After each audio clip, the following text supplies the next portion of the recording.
Hey, you guys, welcome to another episode of the Founding Fathers.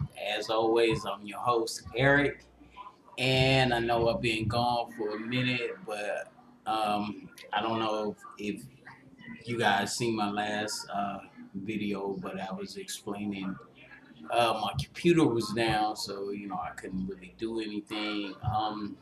But besides the point, how's everybody doing?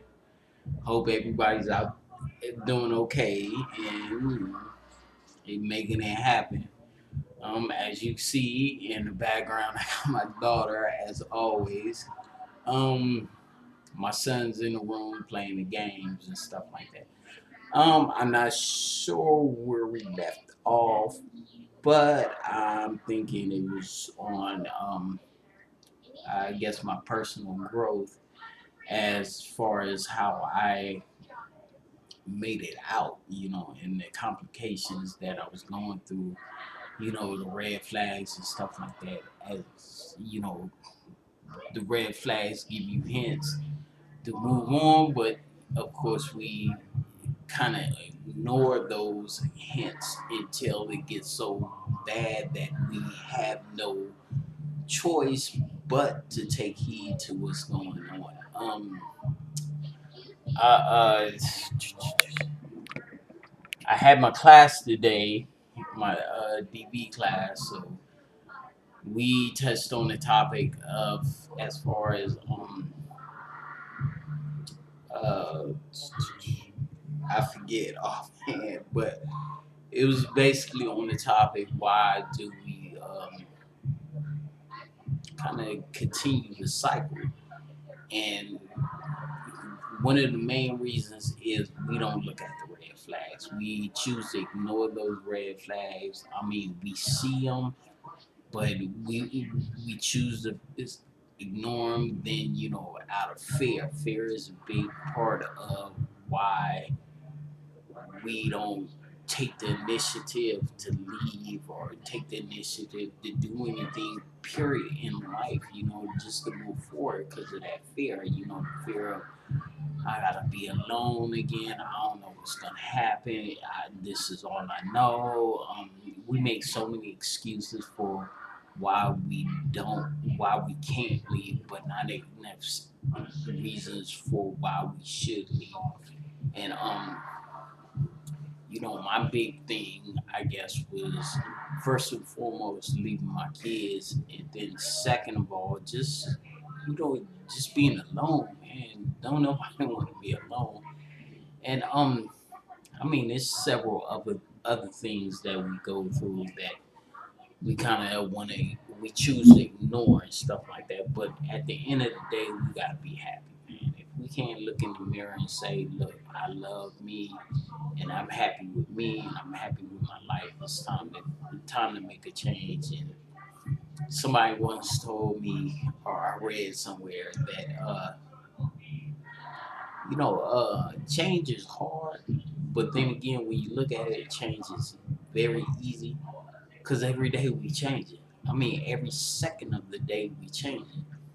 I mean, right after I finished this sentence, I'm not the same person that began this sentence. So every second we change, and so if we keep practicing that and keep being aware of that and keep concentrating on that, change can become very easy for us. But I mean, I know we all have our reasons for doing what we do and stuff like that. But the main point, the bottom line is we need to be happy, man. If you're not happy at the end of the day, if you're tired of, you know, this is your home and you don't even want to go home anymore. It's time to change, Um, but let me speak on some things that helped me out. In the beginning, I cried, I had my tears and stuff like that. So I guess that's one way of releasing. Then, after a while, after I talked about it and talked about it so many times, I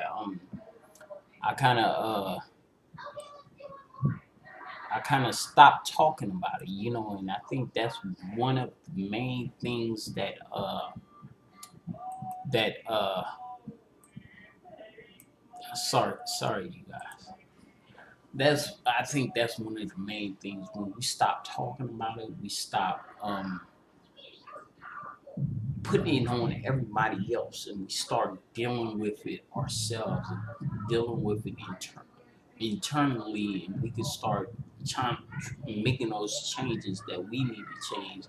But by talking about it, I mean, this is on me personally. I don't know how everybody else feels, but me personally, I think when I talk about it, I just remember. You know, I keep remembering, and I keep getting these flashbacks and stuff like that. So when I stopped talking about it, that made me kind of deal with the situation and start freeing myself. You know, music helped me, and I mean, music and you know, the music that helped me is Ozzy Osbourne. So much things. And I mean, if I ever meet that dude, or if ever meet that dude, I gotta shake his hand and thank him because I mean, no more tears. I mean, my mom coming home. A lot of his songs just resonated with me and helped build me up and give me the strength to kind of move on to the next level. My my the next level of my journey. You know, books. Reading was my thing. You know, I don't really have a passion for reading. I mean, but I tend to kind of force myself to read, you know, and I got a lot of, I wouldn't say self-help books because I'm not sure how well self-help books really do, but I got a lot of books on Buddhism. I always was interested in the Asian culture, you know, how spiritual they are and stuff like that, as well as the Indian culture. So I started out checking out these Buddhist books. One book that really kind of shook me up was called The Wise Heart. Is by John Cornfield, I think, or I'm not sure the author's name, but it's called The Wise Heart. That helped me a lot. Then another book called Real Happiness that helped a lot. And then from there, you know, I just started reading, you know, and you know, the thing I like about the Buddhists is because it's not a religion, it's a practice. And I had to learn over time that it was just a practice. So I started meditating, um, just trying to get it together. So, you know, at the end of the day, I'm well now. I'm healthy. I'm in a good relationship. Like I said, I have all three of my kids. I'm stable, man. Things are good. You know, I mean, things could be much better, but they could be much worse too. People always talk about, you know, hey, it could be worse, but it could be much better too. You know, so I'm thankful and I'm grateful for everything I have. You know, even with the dips in the road, because right now I'm going through some dips right now, and later on in the future, I would discuss those dips because, you know, I told you about my courts and stuff like that, and uh, DCFS and child services and all this other stuff. But I'm gonna end on that note. As always, thank you guys. I appreciate you guys. I love you guys. And you know, like I said, I just got my computer back, so I got a generic logo right there. You know, don't have my email set up and stuff like that. But as always, you know, shoot me a comment. You know, if you've been watching, you already have the email address.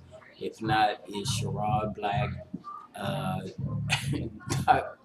SherrodBlack@gmail.com. I mean, SherrodBlack@gmail.com. So just hit me up if you want to talk one on one. You know, I mean, I don't know how much of a help I can be, but whatever I have, I'm willing to give because I love you guys. I want to see y'all make it. So and on that note, much love. I appreciate you guys. You guys are love. I love you guys. Stay up, man. Keep doing what you're doing. Keep fighting that good fight and show some love. All right. Peace.